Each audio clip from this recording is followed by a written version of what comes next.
Hello everyone, welcome back to my YouTube channel. In today's video, or this video, I'll be talking about the cans and can'ts with chess.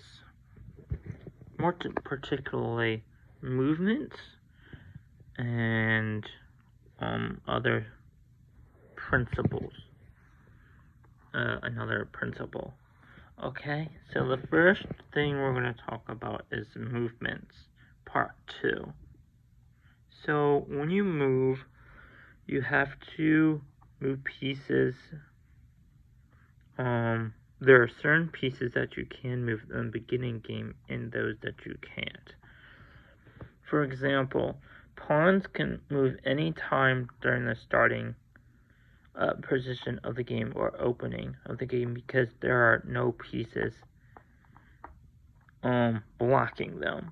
So I can move this one here, and I can choose to move this one here. However, it does expose my rook, but you can do that. However, you cannot move the rook, the bishop, the king, or the queen when there's a piece in the way.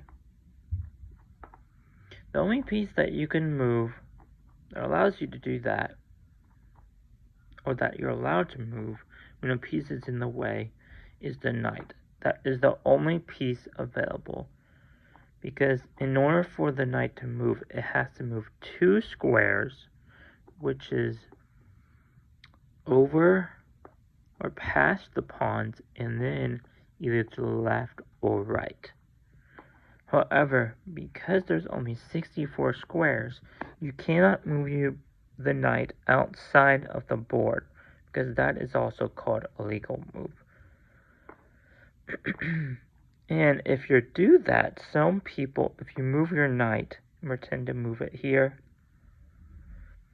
some people will even tend to believe that this is a piece that's been taken, which means it's out of play. You cannot play this anymore. It's a dead piece. That's why when you play, you have to keep all pieces on the board. So again, you can't move the king because this pawn on e2, d2, and e3, and you can't move to the side because 2 of the minor pieces, which is a major piece, the queen and the bishop, are blocking. So in order for you to move the king, the queen would have to be out here. The bishop would have to be somewhere out here. Or one of these pawns would have to be out. This way you can play king to f2 on your second move. With that, you can only move 1 piece at a time. You can't move multiple pieces because that's illegal and it would be considered cheating.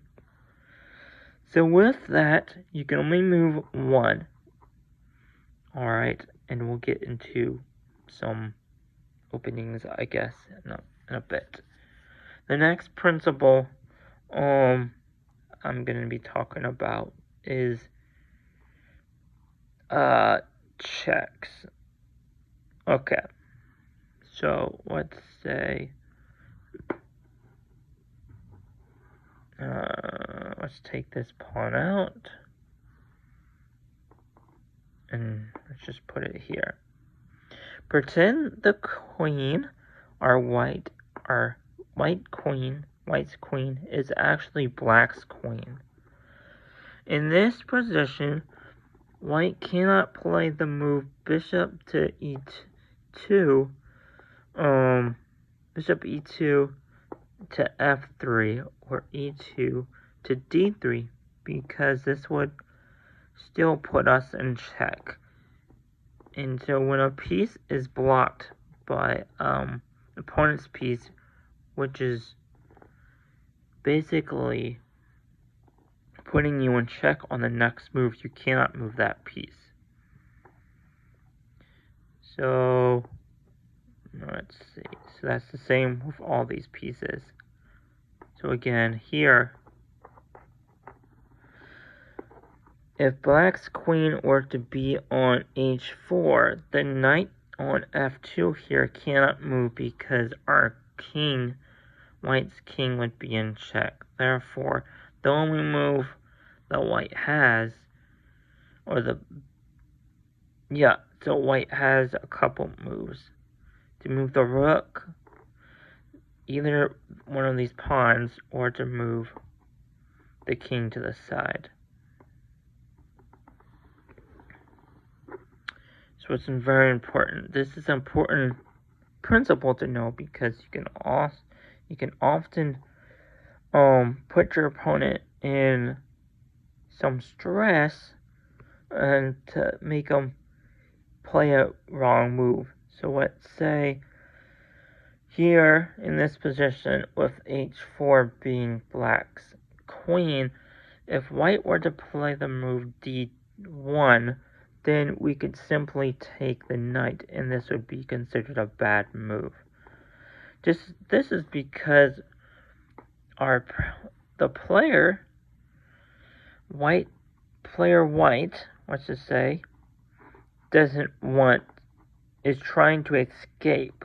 But sometimes the way to escaping is by defending.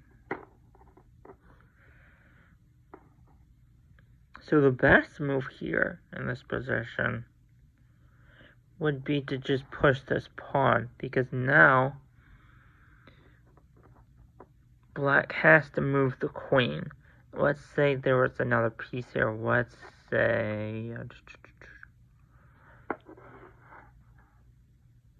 say this bishop was right here. Alright. Well, let's just say that after this move on black's next turn, when we place our pawn here, they don't decide to move the queen back, and they instead try to defend it. Well, it's not really defended because now they just lost the queen. Because now we can use this pawn to attack. And remember, on my last video, pawns can only attack diagonally. They can't attack forward. So the best move for white would be simply to take the queen. And now, if we position ourselves back to here, black doesn't have a queen, but we do. So now they can take the pawn, but we are up. The queen is worth 9 points. So by taking the pawn, we're up 8 points, because you have to subtract the point that they add to their score. So that would be this pawn. So I hope you learned a lot from this video and know some basics on how to play. Remember, when there's pieces in the way, the only piece that can move are the knight and pawn in the starting position. Most of the time, it's going to be a pawn, but sometimes players can move their knight up forward.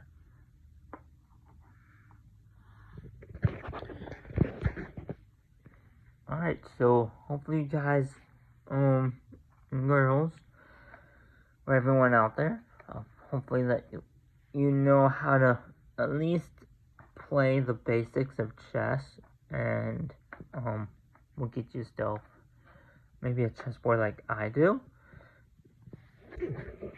I bought this chess set at Walmart. It's a multiple